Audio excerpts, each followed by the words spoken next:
लोकसभा चुनाव का ऐलान हो चुका है, आचार संहिता लागू हो गई है। ऐसे में कर्मचारियों की जो मांग रहती है पुरानी पेंशन बहाली की और जो निजीकरण की बात हो रही है उसको हटाओ, इन दोनों मांगों को लेकर के कर्मचारी लगातार प्रदर्शन करते रहते हैं और सरकार से इस बात की मांग करते रहते हैं। लोकसभा चुनाव में इस बार जो कर्मचारी हैं उनका क्या रुख रहेगा, इसको लेकर के बात करने के लिए हमारे साथ विजय कुमार बंधु जी हैं।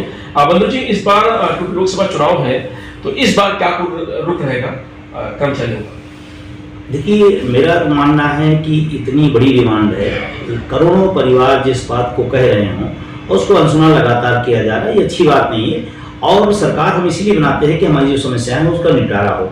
दुर्भाग्य से पिछली ये जो सरकार अभी रही, हम लोग चाहे प्रदेश हो चाहे देश हो, सब जगह धरना प्रदर्शन रैलियां बड़ी बड़ी किए और सरकार से अपनी मांग जो है किए, लेकिन सरकार ने उसको अनसुना किया। अब लोकसभा चुनाव शुरू हो गया है तो हम इस पर बहुत सारे जो तमाम देश के राष्ट्रीय पार्टियां, क्षेत्रीय पार्टियां, उनके राष्ट्रीय अध्यक्षों को पत्र लिख रहे हैं और हमने पत्र लिख भी दिया और हम सबसे मांग कर रहे हैं कि अपने घोषणा पत्र में कम से कम विपक्ष के लोगों इस बात मुद्दे को ले आए और उन्हें मौका मिले तो पुरानी पेंशन की बहाली और निजीकरण समाप्ति की बात को आगे बढ़ाएंगे, ऐसा मैं उम्मीद करता हूँ। ओपीएस की बात तो आप लोग करते ही हैं, तो क्या अभी तक कुछ निर्णय आपकी तरफ से गया है लोगों को किस तरीके से आप वोट करें? देखिए, एक तो वर्तमान सरकार के प्रति लोगों में गुस्सा है, कर्मचारियों में गुस्सा है कि उन्होंने बात मानी नहीं।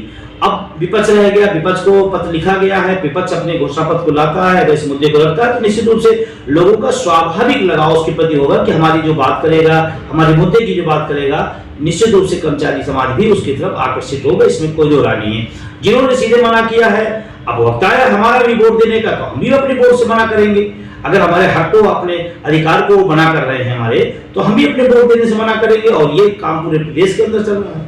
तो हम कहते हैं पार्टी जब घोषणा पत्र में जिस जोरदारी से आपके मुद्दे को जो पार्टी उठाएगी हम उसकी बात जरूर करेंगे, निश्चित रूप से करेंगे, क्योंकि हमारा जो, क्योंकि ये कोई हम नई मांग नहीं मान रहे हैं कि नई मांग है। पुरानी पेंशन पहले भी दी जाती रही, लगातार दी जाती रही, एक सामाजिक सुरक्षा का विषय था लोक कल्याण के राज्य में। तो जब लोक कल्याण का राज्य है तो हमारी बात को अनसुना क्यों किया जा रहा है? तो निश्चित रूप से जो पार्टी, जो भी दल, जो भी नेता इस मुद्दे को रखेगा, बोलेगा, उसके साथ वोट फॉर ओपीएस के अभियान के तहत सब लोग जाएंगे और कई कई राज्यों में इसके परिणाम भी आए हैं। आपने भी देखा था पहले तमाम सारे राज्यों में हुए, उसका असर दिखाई पड़ा। लोकसभा चुनाव में भी बहुत बड़ा असर रहेगा। अभी कहाँ किन किन राज्यों में अभी जो पुरानी पेंशन बहाल? देखिए, पश्चिम बंगाल में पूरे देश में पेंशन बंद हुई, लेकिन पश्चिम बंगाल एक ऐसा राज्य था जहाँ पेंशन पुरानी बंद ही नहीं हुई, मतलब नई लागू ही नहीं हुई और वो पश्चिम बंगाल सत्र चला गया। आज भी देश की छठी अर्थव्यवस्था है और जिन लोगों ने मान लीजिए कहते हैं कि बाहर है तो एमपीएस लागू कर दिए तो कौन सा बजट उनका फायदे का आ गया, घाटे को जाए, सबको यह हाल है।